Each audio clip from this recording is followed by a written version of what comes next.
The diplomatic vessel Terra's voice floated silently in space near Nexus Prime Station.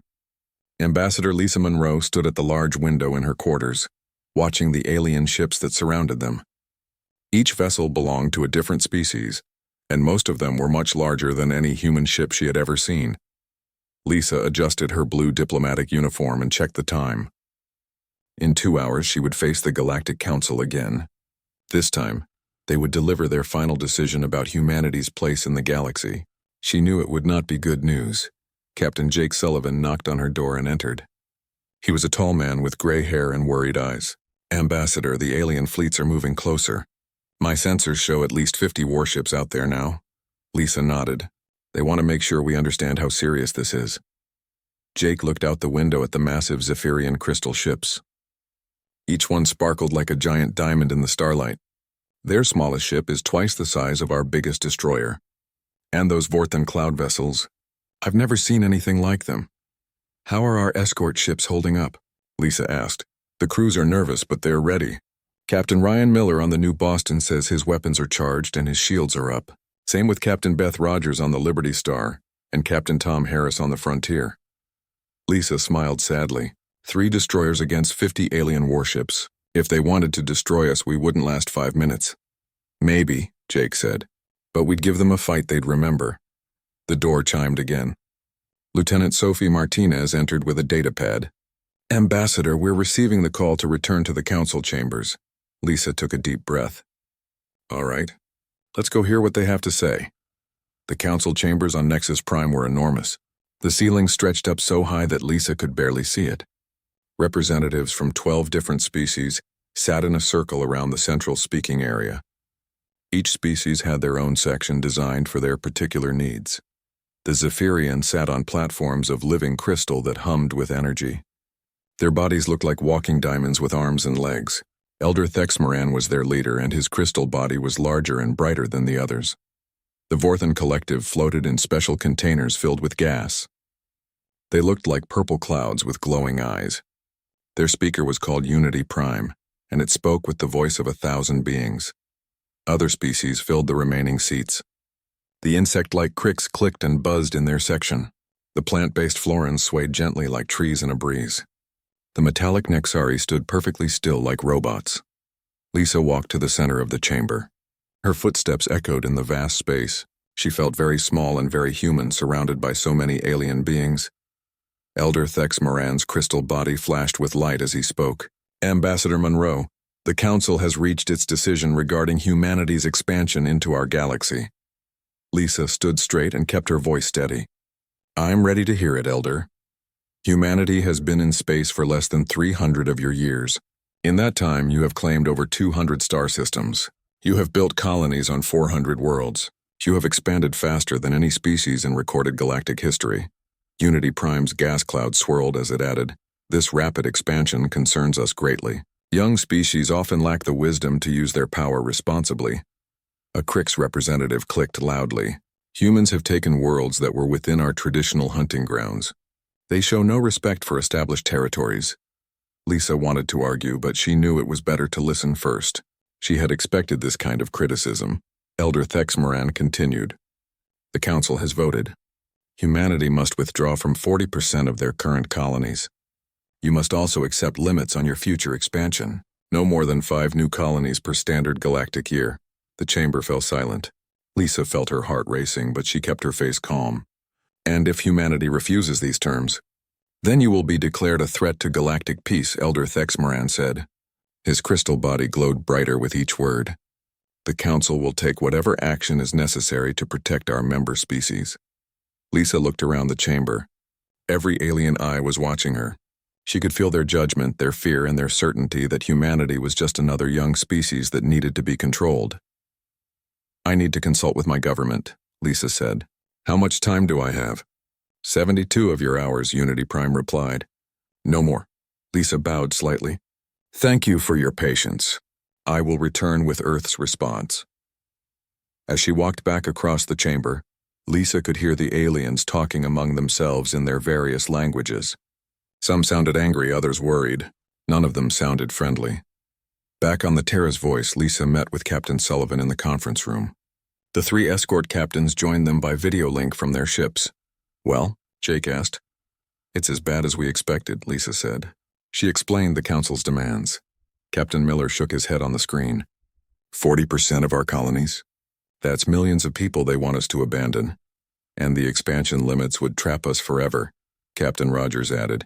We'd never be able to grow beyond what we have now. Captain Harris leaned forward. What does Earth want us to do, Ambassador? Lisa was quiet for a moment. Then she reached into her jacket and pulled out a small sealed message tube. Before I left Earth, President Nathan Cross gave me this. He said to open it only if the Council's demands were completely unacceptable. She broke the seal and read the message inside. Her eyes grew wide as she read. Jake noticed her expression. Lisa, what does it say? Lisa looked up at him with a strange smile. It says that Earth rejects any ultimatum from the Council. And it says to tell you that Operation Deepwatch is now active. Jake's face went pale. Deepwatch? But that's just a legend, isn't it? Lisa shook her head. Apparently not. The message says that Admiral Betty Kane is already moving the fleet into position. And Jake, it says the real fleet. The three escort captains looked confused. Captain Miller spoke first. Ambassador, what's Operation Deepwatch? What real fleet? Lisa stood up and walked back to the window.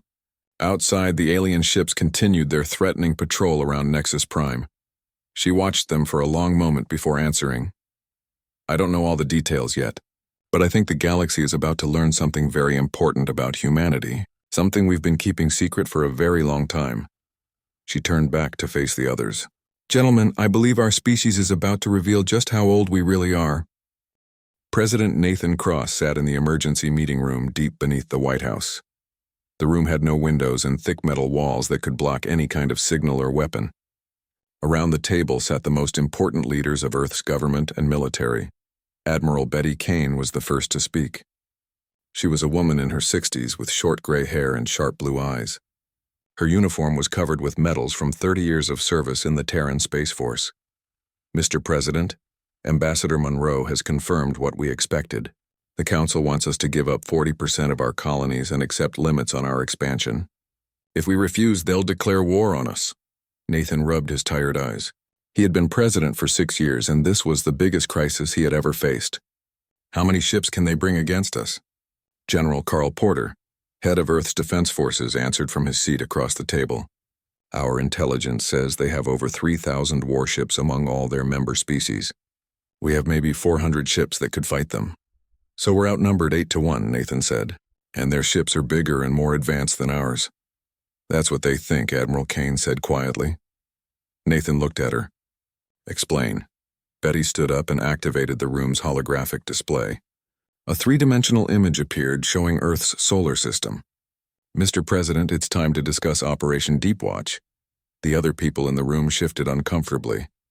Most of them had heard rumors about Deepwatch, but few knew the real truth.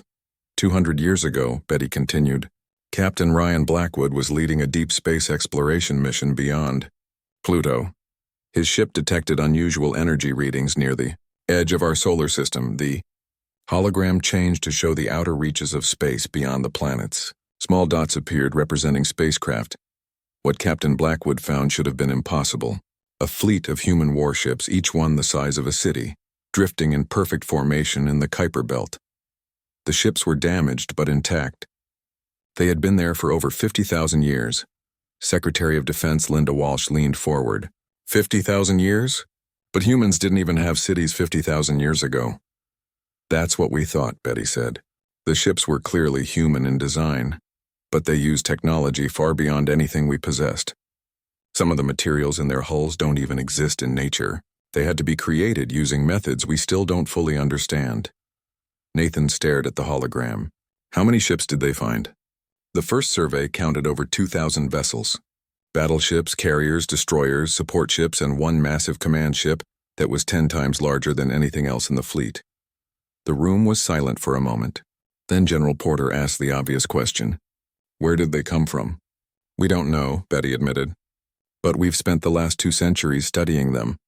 We've learned to repair their technology, to understand their weapons and engines, and we've been using that knowledge to build our own ships.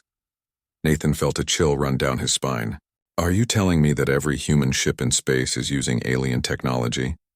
Not alien, Mr. President, human technology. Just much, much older than we thought possible. Betty touched a control and the hologram changed again. Now it showed Luna, Earth's moon, but the image revealed something hidden inside it.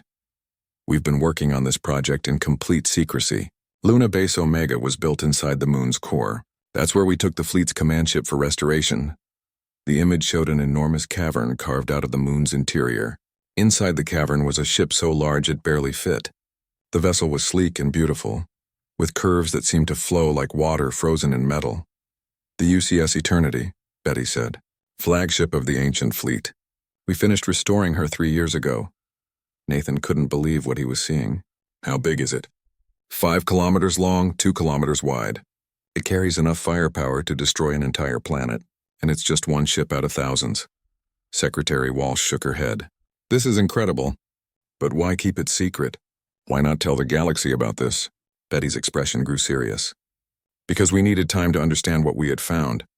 The ancient ships contained data about a human civilization that spanned hundreds of star systems. They had technology that made them the most powerful force in this region of the galaxy. What happened to them? Nathan asked. Something called the Great Silence. The data is damaged, but it seems like there was some kind of galactic disaster. The humans of that time had to abandon their empire and retreat to Earth. They left the fleet in automated sleep mode, waiting for their descendants to find them. General Porter stood up and walked closer to the hologram. So you're saying we're not the young species everyone thinks we are. We're the descendants of an ancient galactic empire. That's exactly what I'm saying, Betty replied. And now the Council is threatening us, not knowing that they're dealing with the heirs to the most advanced civilization this galaxy has ever seen. Nathan was quiet for a long time, studying the image of the hidden ship. Finally, he looked up at Admiral Kane. How many of these ancient ships are operational now? 237 vessels are fully restored and ready for combat. Another 500 are partially repaired. We could have 1,000 ships ready within a month if necessary. And they're all hidden? The main fleet is stationed in deep space beyond Neptune. They use stealth technology that makes them invisible to any known sensors. The Council has no idea they exist. Nathan stood up and walked around the table. Admiral Kane, if we reveal this fleet, what are our chances against the Council? Betty smiled for the first time during the meeting. Mr. President, with respect, that's not even a fair fight. One ancient human battleship could take on 10 Council vessels and win. Our weapons use principles of physics that most species haven't even discovered yet. Then why haven't we used them before? Because once we reveal our true capabilities, everything changes. The galaxy will never see humanity the same way again. We'll go from being a young species that needs guidance to being the most powerful force in known space. Nathan nodded slowly. And if we don't reveal them? Then we lose our colonies, accept limits on our growth, and spend the next 1,000 years as a client state to alien masters. The president walked back to his chair and sat down. He looked around the table at the faces of his advisors. These people had helped him lead humanity through 6 years of growth and prosperity. Now they faced the biggest decision in human history. Admiral Kane, how long would it take to move the fleet into position? The advanced ships can reach Nexus Prime in 18 hours. I can have Admiral Henry Torres there with a full battle group before Ambassador Monroe's deadline expires. Nathan was quiet for another moment. Then he stood up and straightened his jacket. Do it. Send word to Admiral Torres. Tell him to take the UCS Eternity and enough ships to make our point clear. It's time for the galaxy to learn the truth about humanity. Betty smiled. Yes, Mr. President, should I inform the ambassador? Yes, tell her that Earth rejects the Council's ultimatum completely. And tell her to be ready for the most important day in galactic history. As the meeting ended and the advisors filed out, Nathan remained behind, staring at the hologram of the ancient ship. In a few hours, humanity would reveal a secret they had kept for 2 centuries. The galaxy would learn that humans were not newcomers to the stars, but the rightful heirs to an ancient empire. He only hoped they were ready for what came next. The Galactic Council chambers buzzed with nervous energy, as representatives from 12 species waited for the human response. Elder Thex Moran's crystal body flickered with impatient light, while Unity Prime's gas cloud swirled faster than usual. The deadline had arrived, and everyone knew that humanity's answer would determine the future of galactic politics. Ambassador Lisa Monroe entered the chamber, but this time she was not alone. Behind her walked a tall man in a uniform that none of the alien species recognized. The outfit was deep blue with silver trim, and the insignia on his collar showed symbols that predated most galactic civilizations. "Council members," Lisa announced, her voice clear and confident. "May I present Fleet Admiral Henry Torres of the United Colonial Sovereignty." A murmur ran through the chamber. Unity Prime spoke first, its 1,000 voices mixing together. "We are not familiar with this title or organization, Ambassador Monroe." Admiral Torres stepped forward. He was a man in his 50s with dark hair and calm brown eyes. When he spoke, his voice carried the authority of someone who had commanded vast fleets in deep space. "That is because humanity has chosen to keep certain aspects of our civilization private until now," he said. Elder Thexmoran's crystal body flashed brighter. "The deadline has passed, humans. What is your answer to our demands?" Lisa smiled politely. "The United Earth government formally rejects your ultimatum in its entirety. We will not surrender a single colony, and we will not accept any limits on our expansion." The chamber erupted in angry sounds. The cricks clicked and buzzed loudly while the Florins swayed with agitation.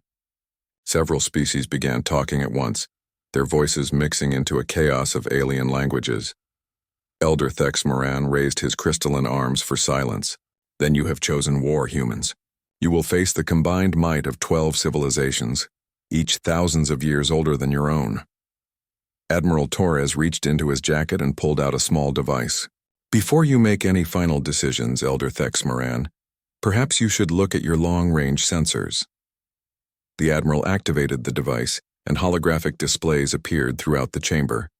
The screen showed sensor readings from the space around Nexus Prime.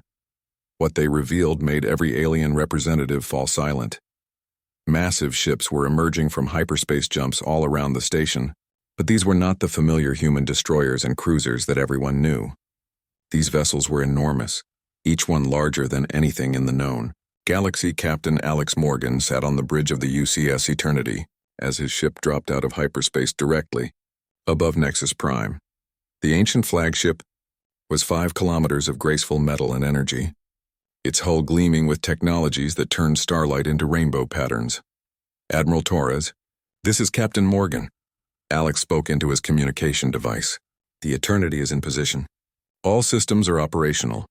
Around the massive flagship, 30 other ancient human vessels took their positions. Battleships that looked like sleeping giants, carriers that could launch 1,000 fighters, and destroyers that were larger than most species' biggest warships. Back in the council chambers, the alien representative stared at the sensor readings in shock. The smallest human ship now in the area was twice the size of the largest council vessel. The flagship was so enormous that it blocked out the stars behind it. Unity Prime's gas cloud turned a darker shade of purple. "This is impossible.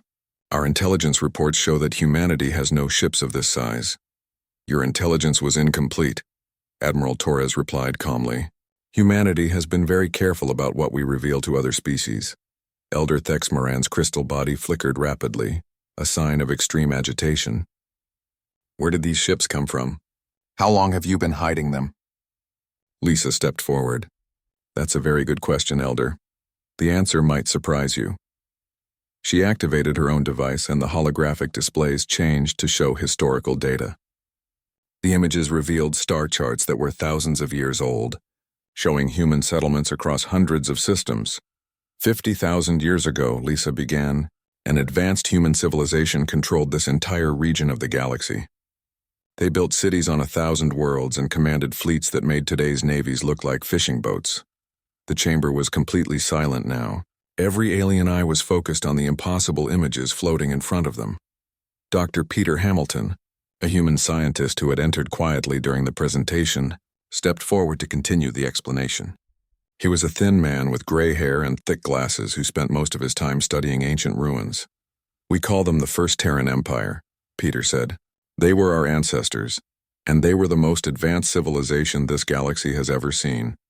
The ships you see outside are not new construction. They are restored vessels from that ancient fleet."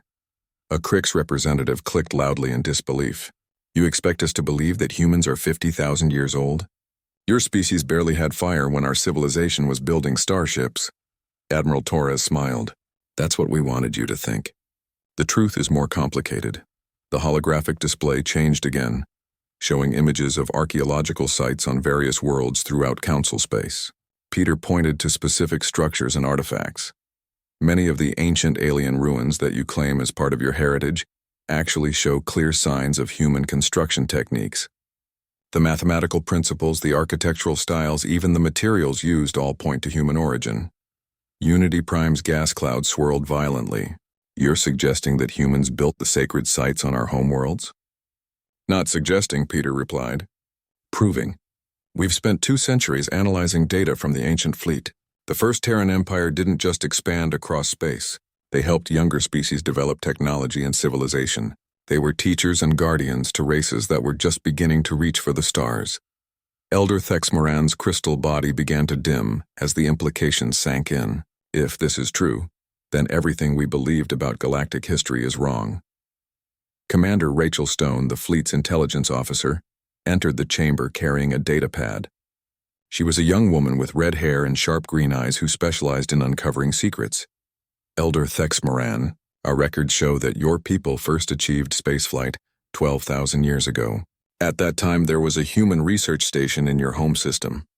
The technology that allowed you to leave your planet was based on principles that humans had already been using for tens of thousands of years. The chamber erupted again, but this time the sounds were of shock rather than anger. Species that had thought themselves ancient and wise were learning that they were children compared to humanity's true age. Admiral Torres raised his hand for attention. The First Terran Empire disappeared in an event we call the Great Silence. Some kind of galactic disaster forced our ancestors to abandon their colonies and retreat to Earth. They left their fleets in automated hibernation, waiting for their descendants to rediscover their heritage. The territories you demanded that we abandon, Lisa added, are not unclaimed space. They are the ancient holdings of the First Terran Empire. We are not expanding into new territory. We are reclaiming what our ancestors built. Captain Morgan's voice came through the communication system again. Admiral Torres, we're receiving scanning attempts from the Council fleets. Should we respond? Let them scan, the Admiral replied. It's time they understood what they're really dealing with. The alien ships around Nexus Prime focused their most powerful sensors on the human fleet. What they discovered made their commanders call emergency meetings across every species command structure. The human ships were not just large. They used technology that seemed to break the laws of physics. Their hulls were made of materials that shouldn't exist. Their weapons could manipulate space and time itself. Their shields existed in folded dimensions that most species couldn't even detect. Back in the council chambers, Elder Thexmoran finally found his voice. If all of this is true, then why reveal it now? Why not continue to hide your capabilities? Admiral Torres looked around the chamber at all the alien faces. Some showed fear, others confusion, and a few showed something that might have been respect. Because you threatened us, he said simply. You demanded that we limit ourselves and submit to your authority. You treated us like children who needed guidance from their elders. But the truth is, we are your elders. We are the inheritors of the galaxy's oldest and most advanced civilization. Lisa stepped forward one final time. The question now, honored council members, is how you choose to respond to this revelation. We can continue as we have, with humanity pretending to be younger and less capable than we are, or we can build a new relationship based on truth and mutual respect. The chamber fell silent as the weight of humanity's revelation settled over the assembled representatives. Outside the station, the ancient human fleet waited patiently for the galaxy's response to the truth that had been hidden for 50,000 years. The silence in the council chambers stretched for several minutes as the alien representatives tried to process what they had just learned. Finally, Elder Thexmoran's crystal body began to glow with a softer light than before. Admiral Torres, the Zephyrian leader said slowly, these are extraordinary claims. Do you have proof beyond the ships we can see outside? Admiral Torres nodded to Dr. Peter Hamilton, who stepped forward with a confident smile. Peter had spent 30 years studying the ancient data, and this was the moment he had been preparing for his entire career. Elder Thexmoran, we have much more than ships, Peter said. He activated a new holographic display that filled the center of the chamber with a 3-dimensional map of the galaxy. This is a reconstruction of the galaxy as it existed 50,000 years ago, based on data recovered from the ancient fleet's computers. The map showed hundreds of star systems connected by glowing lines that represented trade routes and communication networks. At the center of it all was a region of space that included Earth and extended for thousands of light years in every direction. The First Terran Empire controlled over 800 star systems. Peter continued. They had a population of nearly 2 trillion humans spread across 1,000 worlds. Their technology allowed them to travel between distant stars in a matter of days. Unity Prime's gas cloud swirled nervously. How can you be certain this data is accurate? Ancient records are often corrupted or unreliable. Dr. Sarah Kim, another human scientist, entered the chamber, carrying a device that looked like a crystal tablet. She was a young woman with black hair who specialized in quantum archaeology. Because we can verify it, Sarah said. This device contains quantum archaeological scans from 12 different worlds in Council space. The scans show geological evidence of advanced human settlements that date back exactly 50,000 years. She activated the device, and the holographic display changed to show detailed images of archaeological sites. The first image was of a crystal formation on the Zephyrian homeworld, Elder Thex Moran. This formation is in the northern continent of your planet. Your people have always claimed it was a natural crystal growth that helped inspire your early civilization. The crystal formation was beautiful, with perfect geometric patterns that sparkled in the light of Zephyria's twin suns. However, Sarah continued, quantum dating shows that this formation is artificial. It was grown using human crystal seeding technology exactly 47,132 years ago. The mathematical patterns in the crystal structure match human architectural principles from that time period. Elder Thex Moran's crystal body flickered with what looked like confusion. That formation is sacred to our people. It has been a pilgrimage site for thousands of years. Because your ancestors remembered it as something special, Peter explained. The humans who built it intended it to be a gift. They were helping your people develop their early understanding of crystal technology. The display changed again, showing a series of metal ruins on a planet in Vorthan space. The structures were partially buried but still showed signs of advanced engineering. Unity Prime, these ruins are on your species' first colony world. Your historical records say they were built by an unknown ancient race that vanished before your people arrived. Unity Prime's 1,000 voices spoke as one. The Builders. We have wondered about them for millennia. Are you saying the Builders were human? Yes, Sarah replied. Carbon dating and molecular analysis confirm that these structures were built using human construction techniques. The Builders didn't vanish, Unity Prime. They left because they had to. Dr. Hamilton stepped forward again, which brings us to the most important part of our history, the Great Silence. The holographic display changed to show the galaxy as it appeared today, but with overlay images showing how it looked 50,000 years ago. The difference was striking. Where the ancient map showed a thriving network of human colonies, the modern map showed empty space or worlds occupied by other species. Something catastrophic happened 50,000 years ago, Peter explained. The ancient records are damaged, but we've been able to piece together fragments of what occurred. Commander Rachel Stone joined the presentation, carrying a data pad with classified information. Her green eyes were serious as she began to speak. The event that destroyed the First Terran Empire wasn't a war or a plague, Rachel said. It was something far worse. The ancient records call it the reality storm. The holographic display showed a wave of distortion moving across the galaxy, erasing everything in its path. Stars flickered and died, planets disappeared, and space itself seemed to twist into impossible shapes. The reality storm was a phenomenon that affected the basic laws of physics, Rachel continued. For reasons we still don't understand, the fundamental forces that hold matter together began to fail across large sections of the galaxy. Unity Prime's gas cloud turned a pale color. How is such a thing possible? We don't know, Rachel admitted. Our best scientists have studied the data for decades, and we still can't explain what caused it. What we do know is that the storm moved across the galaxy in a specific pattern, and the humans of that time could see it coming. The display showed the First Terran Empire's response to the approaching disaster. Massive evacuation fleets moved from system to system, gathering refugees and resources. The ancient humans had maybe 50 years to prepare, Peter said. They couldn't stop the reality storm, but they could try to survive it. They built refugee fleets and sent them to the safest areas of the galaxy they could find. Dr. Kim activated her device again, showing new images of the galaxy during the evacuation. Most of the refugee fleets were sent to remote areas outside the storm's predicted path. But one fleet, the largest and most advanced, was sent to a small yellow star system that the storm was expected to miss completely. Elder Thexmoran's crystal body brightened with understanding. Earth's solar system. Exactly, Sarah confirmed. Earth was chosen as the fallback position for human civilization. The evacuation fleet carried millions of refugees and the most important technology and knowledge from the Empire. The holographic display showed the massive convoy arriving at Earth 50,000 years ago. Hundreds of ships landed on the planet while others took defensive positions throughout the solar system. But something went wrong, Rachel continued. The reality storm was larger than the ancient humans had predicted. It reached Earth's solar system and damaged most of the refugee fleet. The survivors were forced to abandon their advanced technology and start over with primitive tools.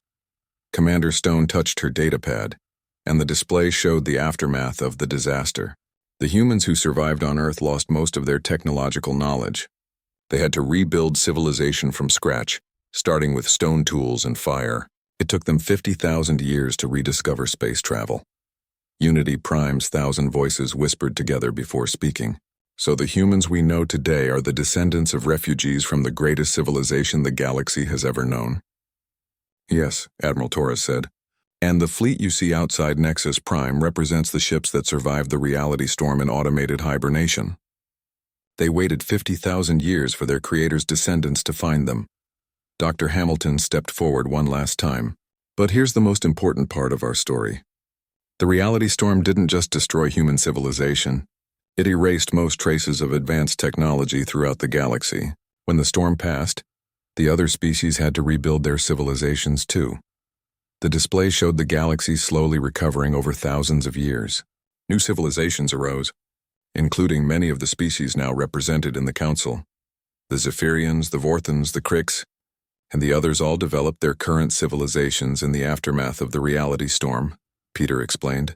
But they had help. The automated systems left behind by the First Terran Empire continued to function even after their creators were gone. Sarah activated her device again, showing evidence of human technology scattered across Council worlds. Weather control systems, geological stabilizers, orbital mechanics calculators. The infrastructure that allowed your species to develop advanced civilizations was built by humans 50,000 years ago. The chamber was completely silent as the weight of this revelation settled over the alien representatives. Everything they thought they knew about their own histories was wrong. Their greatest achievements had been built on the foundation of a human civilization, so old they had forgotten it ever existed. Elder Thexmoran finally spoke, his crystal body glowing with a mix of awe and confusion. If this is all true, then humans are not the young species we believed them to be. You are our predecessors, the builders of everything we have achieved. Admiral Torres nodded gravely. And that is why we cannot accept your demands to limit our expansion. We are not claiming new territory, Council members. We are returning to our ancestral home. 3 days after the revelation at Nexus Prime, the galaxy was in chaos. Every major news network was broadcasting stories about humanity's true age and power. Some species called for immediate surrender to human authority, while others demanded proof that the claims were real. Admiral Betty Kane arrived at Nexus Prime aboard the massive command ship UCS Dominion. The vessel was even larger than the Eternity, stretching 8 kilometers from bow to stern. Behind her came a fleet of 200 ancient ships, each one a reminder of humanity's forgotten empire. Captain Alex Morgan watched from the Eternity's bridge as the new fleet took positions around the station.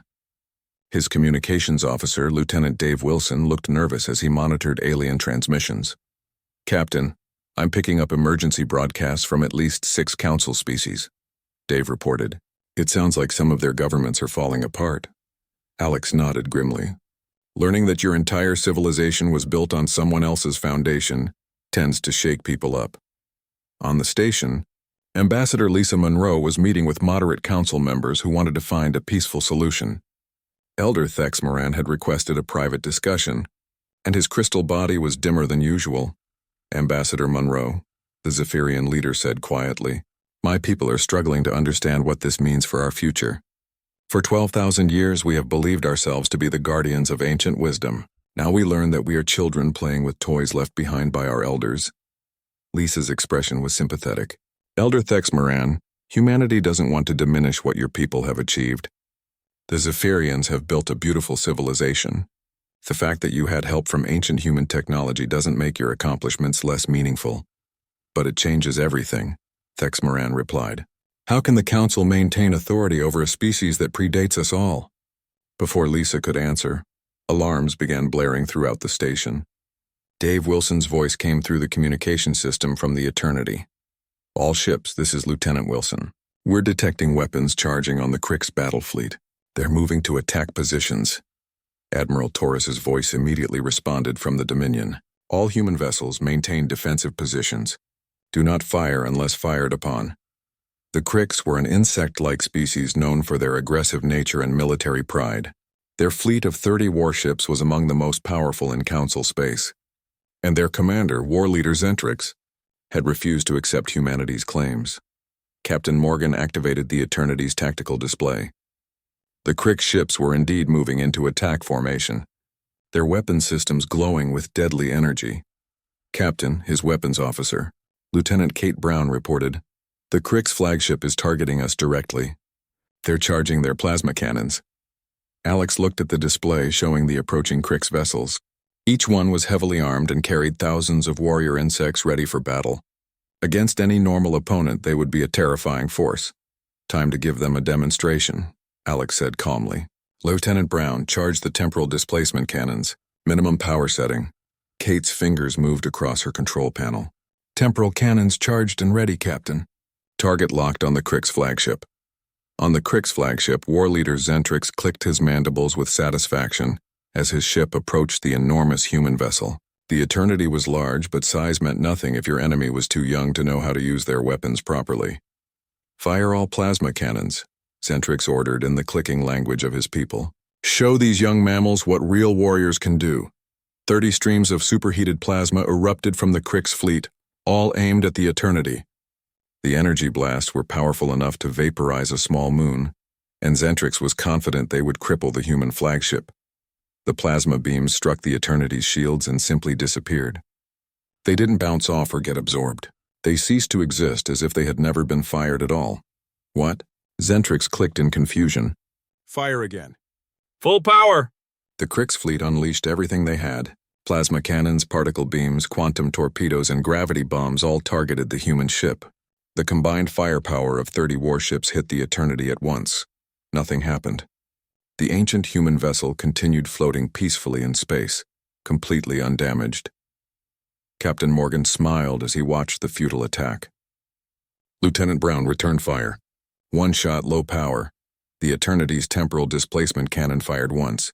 The beam struck the Krix flagship and seemed to ripple through its hull like water. For a moment, nothing happened.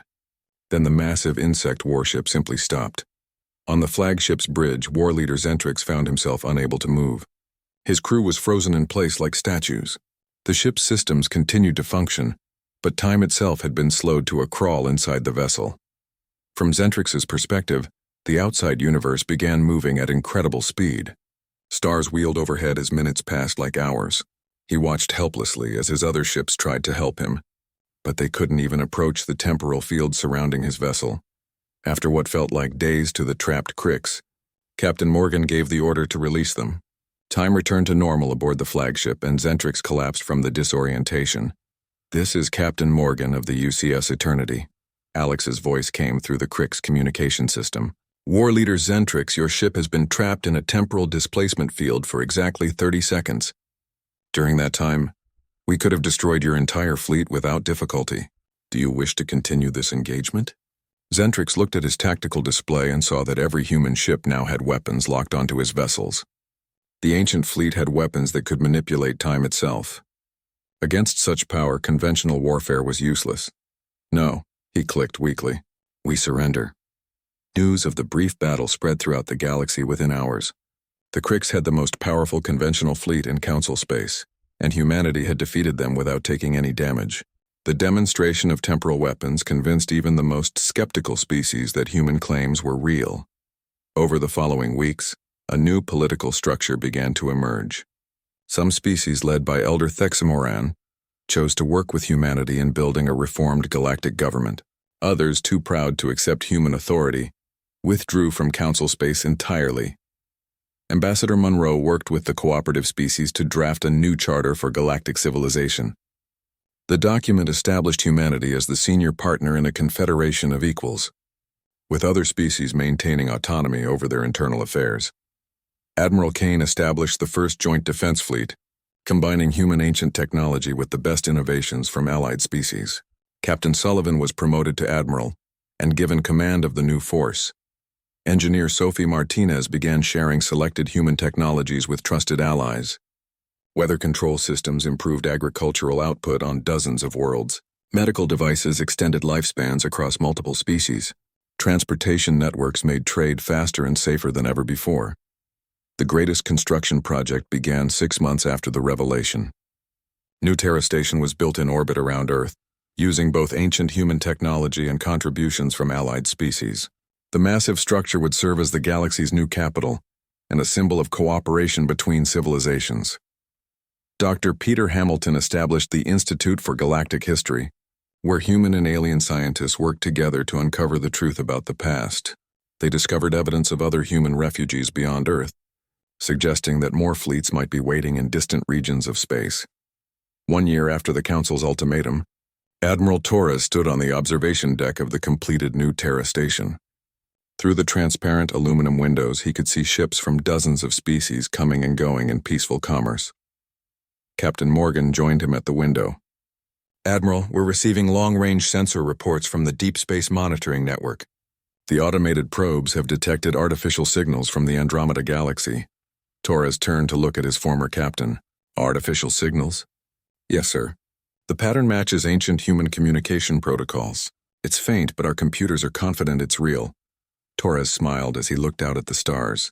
Humanity had reclaimed their position as the galaxy's elder civilization, but the journey was far from over. Somewhere in the vast darkness between galaxies, other human fleets might still be waiting to come home. "Prepare a deep space exploration mission," Torres ordered. "It's time to find out if we're the only survivors of the first Terran Empire." Alex nodded and headed for the communication center. As he walked away, Admiral Torres remained at the window, watching the ships of a dozen species working together in the shadow of Earth. Humanity had revealed their secret, and in doing so, they had transformed the galaxy. The age of hiding was over. The age of human leadership had begun, and somewhere in the darkness between stars, signals from the past promised that even greater discoveries lay ahead. The galaxy would never be the same again.